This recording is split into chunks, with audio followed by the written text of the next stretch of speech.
Welcome back for day 2 of our Bible reading plan, where we're going to open up the book of Genesis. I apologize for how my voice sounds. I'm a little sick somehow. I don't feel bad, but I have no voice at all, and it's very frustrating. But it could be worse. But since it doesn't feel too great to talk, it'll be easy for me to keep today's session short. So the book of Genesis was written most likely by Moses, as it's the first of 5 books that are together known as the Pentateuch, or the first 5 books of the Old Testament, and they're all thought to be written by Moses. The purpose and the main theme of Genesis is beginnings, as we'll see here the origin of all things, including the earth itself, and everyone and everything in it. So let's just get right into it. Genesis 1. In the beginning, God created. And then we get a list of what he created. We see that he created the heavens and the earth. He created light and darkness. He created the land and the sea. He created the vegetation. He created the moon to provide light at night. He created living creatures, birds, fish, you name it. Then God created man in his image. So I do want to point out real quick why that is important. And it's important that as Christians and as believers in the Bible, that we believe that the Genesis account is true and that it means what it says. When God says, in the beginning, he created the heavens and the earth, that means in the beginning, he created it. That doesn't mean that in the beginning, there was a big bang and then God took over. It doesn't mean that in the beginning, there was just some random ball of fire that somehow turned into the earth that we now live on. That means that there was nothing except for God, and God created all of this. So it's important that we can see, if we look around us, that there's a lot of different theories about the world. And there's even different theories amongst Christians about the world and how it came to be, how old it is. There's some people that think the earth is 40 million years old, and science will also tell you that, and some Christians will tell you that. But I think the reason that some Christians want to do that is because they want to have their cake and eat it too. They want to have it both ways. They want to say, oh, well, it could still be true that, yeah, science is true and God is also true.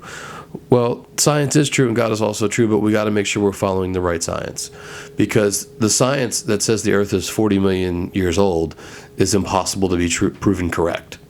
So if it's something that you can't prove correct, then it requires faith to believe it to be true.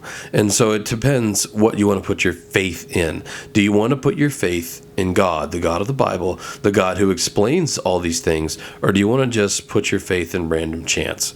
And because that's mostly what the scientific creation is. So God created man in his own image. Here let's look at that quickly. Just God creating man in his image. We were made in the image of God, and that's important. There are no mistakes, no accidents. We weren't created as monkeys or mutated amoebas and then turned into what we are now. God created us, mankind, as we are. There's no room for the theory of evolution in this story. You either believe God or you don't. You don't get to have it both ways. And so that goes back to what I was just talking about with the theory of evolution. Some people say, oh, well, the theory of evolution could be true and God could also be true.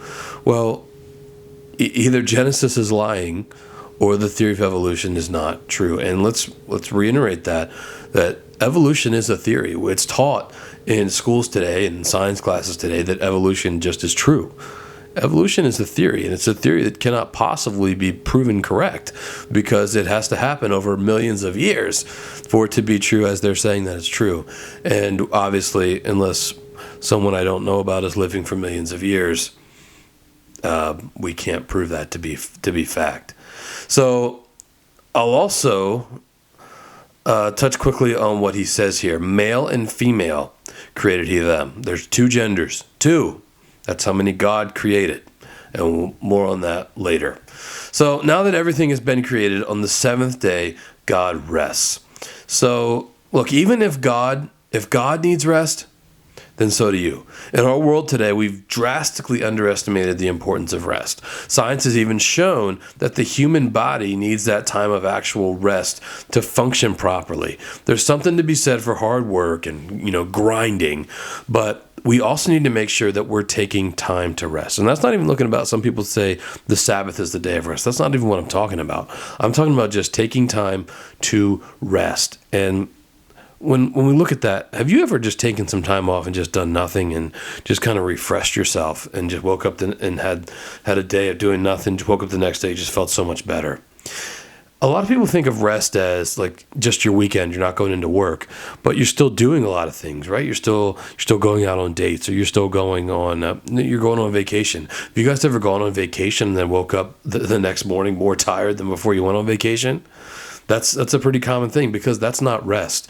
That's not what God's talking about when he wants us to take time for rest. When he wants us to take time for rest, it means we do nothing. We unplug and we just reset. So don't overlook that value of rest. So after that, God creates Adam, and then eventually he decides it's not good for man to be alone, so he created Eve.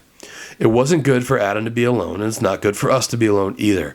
Outside of just this husband and wife relationship that you pretty much see with Adam and Eve, it's important that we're not isolating ourselves from others and setting ourselves up for failure. We weren't made to live in isolation. God made us to need each other. And so for Adam, he created Eve. And look at the instructions that he gives them. You can eat of every tree of the garden except for this one. Every tree except the tree of knowledge of good and evil. This kind of brings you back to the you had one job thing, right?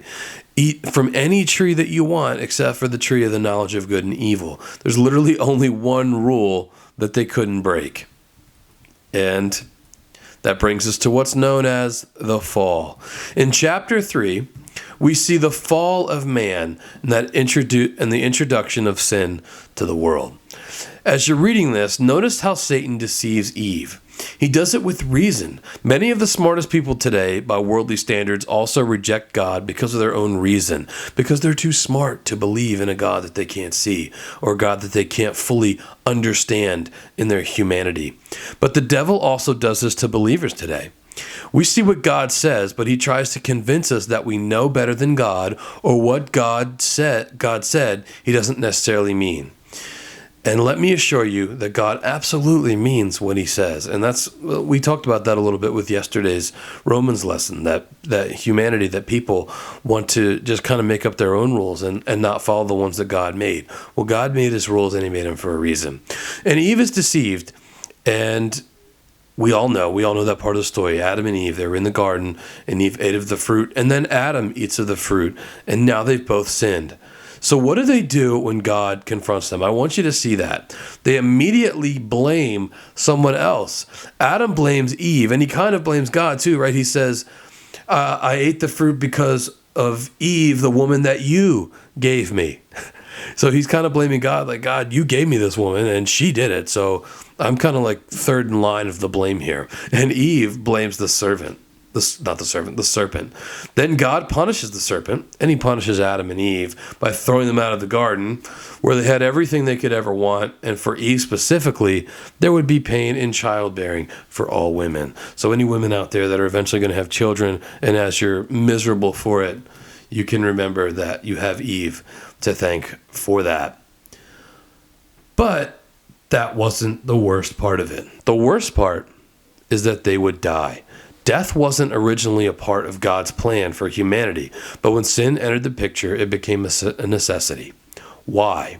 Because sin is corruption, and corruption affects every part of life. But there's also good news in this chapter. God tells the serpent, I will put enmity between thee and the woman, and between thy seed and her seed. It shall bruise thy head, and thou shalt bruise his heel. And what's that talking about? That's talking about Jesus. Jesus will one day defeat the devil and sin once and for all. And that story begins all the way back here in the beginning of Genesis. Well, after that, they're kicked out of the garden, and that's where we'll pick up their story again next week. See you tomorrow.